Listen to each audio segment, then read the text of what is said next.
स्वागत है आपका ऑर्गेनिक केमिस्ट्री की सीरीज में।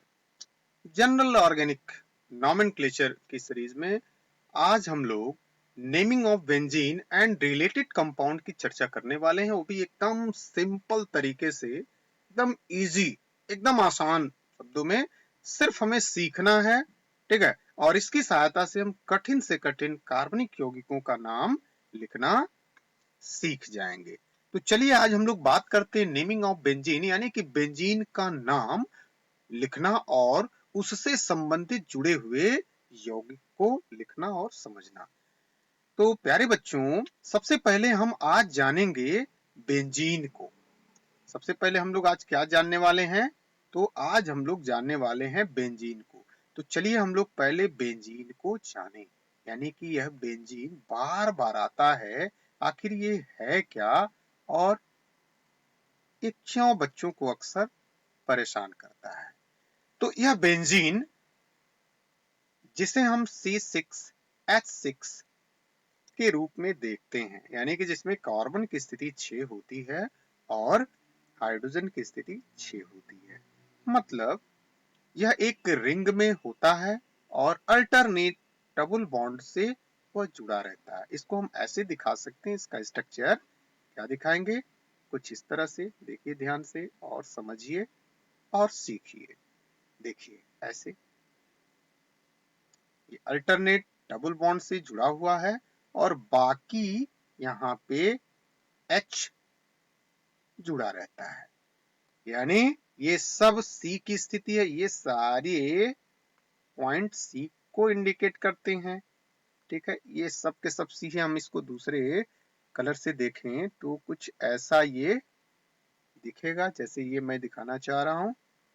ये C, यहाँ भी C, यहाँ भी C, यहाँ भी C, यहाँ भी C। अब आप काउंट कर सकते हो किसमें 6C होते हैं। यहां से करिए 1 2 3 4 5 6, और हाइड्रोजन भी इसमें कितने होते हैं? 6 होते हैं। तो ये यहाँ पर हाइड्रोजन, फिर यहाँ पर हाइड्रोजन, यहाँ पर, यहाँ पर, यहाँ और यहाँ। इस तरह से हाइड्रोजन की स्थिति कितनी रही? 6 रही। तो जब भी C6 और H6 आए, वो भी साइकिल में, ठीक है ना, तो उसे हम लोग बेंजीन कहते हैं। अब यहाँ पे इसे सिंपल तरीके से और करके सीधा सीधा ऐसे भी लिखा हुआ हमें दिखता है, यानी ऐसे। देखिए ऐसे, तो हम इसको बेंजीन ही समझते हैं, कहते हैं, ठीक है। क्योंकि हमने बता दिया यदि कार्बन है और उसके साथ कुछ भी जुड़ा है और बाकी खाली रहता है, तो उस पर क्या जुड़ता है? हाइड्रोजन जुड़ता है, ठीक है। अब इसे और भी एक अन्य रूप में हम लोग देख सकते हैं और करके। यहाँ पे ये, जैसे यहाँ पे यह CH, यहाँ पे ये C और H है, तो CH यहाँ लिख दिया। फिर ऐसे निकाल के C और H, और पुनः ऐसे करेंगे C और H, और यहां से ऐसे निकलेगा CH, फिर यहां से ये भी CH होगा, फिर ये होगा CH, और पुनः यहां से ये जुड़ जाएगा। अब आप यहां भी काउंट करके देखेंगे तो आपको कार्बन की स्थिति कितनी मिलने वाली है? 6। देखो 1 2 3 4 5 और 6।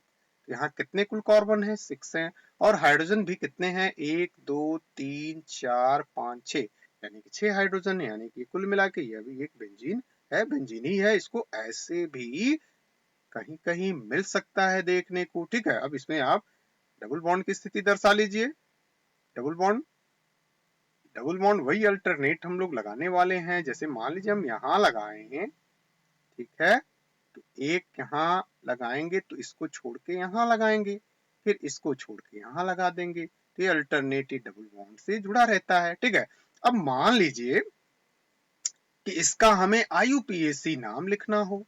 सपोज करिए IUPAC इसका नाम लिखना हो तो क्या लिख सकते हैं? क्योंकि ये साइकिल में है, यानी कि रिंग में है, तो साइक्लो शब्द का इस्तेमाल करते हैं, ठीक है। कभी एक नेक्स्ट लेक्चर में हम लोग सीख लेंगे कि आखिर साइक्लो का इस्तेमाल हम लोग कहाँ करते हैं। फिलहाल ये बेंजीन हम लोग देख रहे हैं, तो थोड़ा सा समझने का प्रयास करें। ये रिंग में है, यानी कि स्पेशल रिंग में ये सारे कैरेक्टर दिख रहे हैं, माने कार्बन और हाइड्रोजन रिंग में दिख रहे हैं, कार्बन रिंग में दिख रहा है, तो यहाँ पे हम लोग साइक्लो शब्द का इस्तेमाल कर सकते हैं। तो IUPAC के अनुसार आपके हिसाब से, हमारे हिसाब से ये होना चाहिए साइक्लो। और साइक्लो कितने कार्बन है? 6 है, तो 6 के लिए क्या लगाते हैं? हेक्स लगाते हैं, ठीक है। और हेक्स लगा करके किस किस नंबर पे कार्बन के डबल बॉन्ड है, तो यहाँ पे काउंट करेंगे तो एक यहाँ पे एक नंबर पे है इस वाले में, ठीक है। फिर यहाँ से एक और ये 2 नंबर पे है, ठीक है। और पुनः कितने नंबर पे है? ये 5 नंबर पे है। ये यहाँ 1 नंबर, 2 नंबर, आप गिन के देख सकते हो, 5 नंबर पर है। जैसे मैं यहाँ पर देखूं, इसमें आप देखिए, यहाँ एक कार्बन है, दूसरे में देखो यहाँ एक कार्बन है, ठीक है। यहाँ पे इस कार्बन के साथ ये वाला डबल बॉन्ड से जुड़ा हुआ है, तो 1 नंबर पे डबल बॉन्ड है, ठीक है। और पुनः यहाँ एक कार्बन है, तो यहाँ कार्बन की स्थिति आगे सिंगल बॉन्ड है, ठीक है। ये सिंगल बॉन्ड है ना, तो जब ये सिंगल बॉन्ड है तो एक कार्बन, ये 2 कार्बन, और पुनः ये तीसरे कार्बन पर डबल बॉन्ड, तो एक कार्बन पर डबल बॉन्ड है, एक 3 पर जुड़ा हुआ है। वैसे ही ये चौथा होगा कार्बन, और ये 5वां पर एक डबल बॉन्ड है। तो इस प्रकार हम लोग क्या देख रहे हैं कि डबल बॉन्ड की स्थिति 1, 3, 5 और कितनी बार डबल बॉन्ड है? तो 3 बार है। तो 3 के लिए हम लोग यहाँ लिख सकते हैं ट्राई। और क्या है 3 बार? तो इन है। तो क्या आपके दिमाग में बातें आ रही होंगी कि क्या इसका IUPAC नाम हम लोग जो लिखे हैं साइक्लोहेक्स 135 ट्राई इन, क्या यह सही है?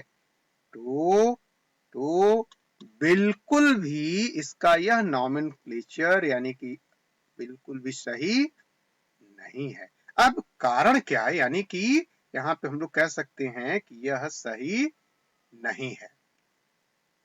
देखो, यह सही नहीं है, गलत है। क्यों गलत है? क्यों गलत है? तो क्योंकि यहाँ पे जो ये डबल बॉन्ड की स्थिति है वो हमेशा डीलोकेलाइज्ड है। अब यहाँ प्रश्न उठता है कि ये डीलोकेलाइज्ड का क्या मतलब है? डीलोकेलाइज्ड मतलब इसको हम लोग कह सकते हैं कि यह ऑलवेज क्या कर रहा है? तो ऑलवेज यह मूव कर रहा है, माने यह घूम रहा है। इसलिए IUPAC ने इसको, इसका यह जो नाम लिखा हुआ है इसने कैंसिल कर दिया, मतलब इसने इसका IUPAC नाम नहीं माना, ठीक है। क्योंकि यहाँ पे जो डबल बॉन्ड की स्थिति है वो डीलोकेलाइज्ड है, ठीक है। अब पुनः डीलोकेलाइज्ड को थोड़ा सा और समझने का प्रयास करें, मतलब यहाँ डबल बॉन्ड की स्थिति है वो घूम करके किसी भी कार्बन से अटैच हो सकती है, ये आप यहाँ पे समझ लो, ठीक है। अब इसको हम लोग ऐसे दिखा लें, चलो यहाँ दिखा लेते हैं। जैसे मान लो कि ये हमने एक डबल बॉन्ड इस बेंजीन रिंग में यहाँ से डबल बॉन्ड की स्थिति को दिखाया, मान लेते हैं यहाँ। तो यह डबल बॉन्ड घूम करके ऐसे भी ये दिखा लेगा, यानी कि ऐसे भी हो जाएगा। देखो ये घूम गया, पहले इधर था अब इधर हो गया। तो इसको हम लोग कहते हैं डीलोकेलाइज्ड, यानी कि ये ऑलवेज माने हमेशा ये मूव करता रहता है, ठीक है। तो प्यारे बच्चों, इसलिए इसलिए इसीलिए यह लगभग, ठीक है ना, इसको हम लोग कुछ ऐसे, चूंकि यह डीलोकेलाइज्ड होता है इसलिए हम लोग इसको बेंजीन रिंग बना करके उसमें डॉट डॉट करके दिखा देते हैं, ठीक है ना। वो बाद में हम लोग समझने वाले हैं, रेजोनेंस स्ट्रक्चर वो बाद में हम लोग सीखेंगे। फिलहाल यहाँ एकदम सिंपल, एकदम बेसिक चीजें आप सीखो। यह डीलोकेलाइज्ड है इसलिए हम लोग इसको डॉट डॉट करके दिखा देते हैं। और करके इसे हम लोग क्या लिख सकते हैं? तो इसे हम लोग ऐसे भी दिखा देंगे, ठीक है। तो इस प्रकार इसे हम लोग बेंजीन कहते हैं, और इसे IUPAC ने क्या कहा? सिर्फ बेंजीन कहा और इसे कैंसिल कर दिया, माने हटा दिया, ठीक है। तो इस तरह से आज हमने सिर्फ और सिर्फ बेंजीन के बारे में मोटी मोटी चीजों को सीखा, ठीक है। अब हम लोग इसके नेक्स्ट वीडियोज में कुछ इसके एग्जाम्पल्स लेकर के उसका नेमिंग हम लोग करने वाले हैं।